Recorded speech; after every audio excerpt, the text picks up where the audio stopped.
Magandang hapon sa ating lahat ng update sa magiging lagay na ating panahon. Sa kasalukuyan po may frontal system na nakakaapekto sa may silangang bahagi ng Northern Luzon area. Kaya sa may bahagi po ng mainland Cagayan, Isabela at sa Apayao, may naasahan po tayo ngayong hapon hanggang mamayang gabi na mga kalat-kalat na mga pag-ulan at may kasama rin po itong mga isolated na thunderstorms. Dahil naman sa northeasterly wind flow, ang bahagi po ng Batanes at Babuyan Islands ay makakaranas din ng maulap na kalangitan na may kasamang may hina hanggang sa katamtaman ng mga pag-ulan. Pero dito sa atin sa Metro Manila, pati na rin sa ibang bahagi ng ating kapuluan, easterlies po o yung mainit na hangin mula sa karagatang Pasipiko yung nakakaapekto. Kaya po, mainit at maalinsangan na panahon yung naranasan natin kanina at ngayong hapon hanggang mamayang gabi ay posible yung mga panandaliang buhos ng pag-ulan dala nga nitong easterlies. Wala naman po tayo minomonitor ngayon na low pressure area o bagyo na posibleng makaapekto sa ating bansa.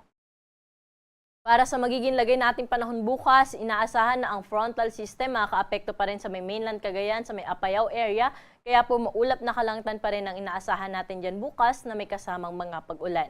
Ganon din sa bahagi ng Batanes at Babuyan Islands na kung saan apektado naman ng northeasterly wind flow.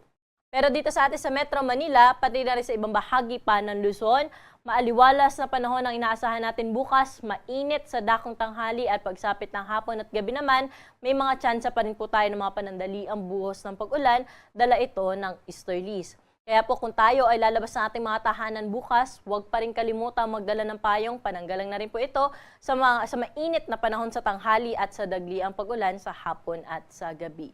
Naglalabas din po tayo ng mga thunderstorm advisories na pinapost natin sa ating social media accounts pati na rin sa ating website. Temperatura natin bukas dito sa Metro Manila ay mula 24 to 34 degrees Celsius, Baguio City 17 to 26 degrees at sa Tagaytay 23 to 32 degrees Celsius. May kainitan naman sa Lawag na aabot sa 34 degrees ang maximum temperature bukas, 33 degrees sa Tuguegarao at 25 to 32 degrees naman sa bahagi ng Legazpi City. Dumako naman po tayo sa Calayan at Puerto Princesa Islands na kung saan aabot sa 32 hanggang 33 degrees ang maximum temperature. Sa mga kababayan naman po natin sa Visayas, pati na rin sa Mindanao, wala tayong naasahan na weather system na magdudulot ng malawakang mga pag-ulan. Kaya po, patuloy sila makakaranas ng maaliwala sa panahon, lalo na sa umaga hanggang tanghali. Pero pagsapit ng hapon hanggang sa gabi ay mataas na ho ang tsansa ng mga dagliang pag-ulan, dala rin po ito ng easterlies. Temperatura natin bukas sa may bahagi ng Iloilo at Tacloban ay 24 to 32 degrees Celsius, Metro Cebu ay 25 to 32 degrees Celsius. Ganun din sa bahagi ng Cagayan de Oro. Pero sa may Zamboanga at sa Metro Davao aabot sa 33 degrees ang maximum temperature. Sa mga kababayan naman po natin na maglalayag, wala pa rin po tayong gale warning na nakataas sa anumang baybayin ng ating karagatan. Ngunit pinag-iingat pa rin po natin yung ating mga kababayan na maglalayag sa may baybayin ng Northern Luzon dahil posible pa rin dyan yung moderate to rough na sea condition. Pero sa nalalabing baybayin ng ating karagatan, magiging banayad hanggang sa katamtaman lamang ang mga pag-alon.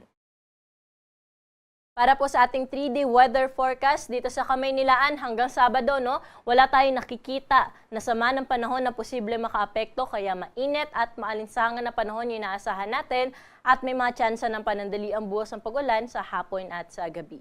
Dito nga sa Metro Manila, 25 hanggang 34 degrees Celsius yung air temperature na inaasahan natin for the next 3 days. Sa Baguio City naman, maaliwalas na panahon din na inaasahan natin, nasa around 17 to 26 degrees ang agwat ng temperatura. Sa Legazpi City, bagamat maaliwalas ang panahon dyan sa umaga hanggang tanghali, pero dahil nga po nasa eastern section nito, ay makakaranas po ito ng mga pag-ulan, lalo na sa hapon at gabi, dala po ito ng easterlies.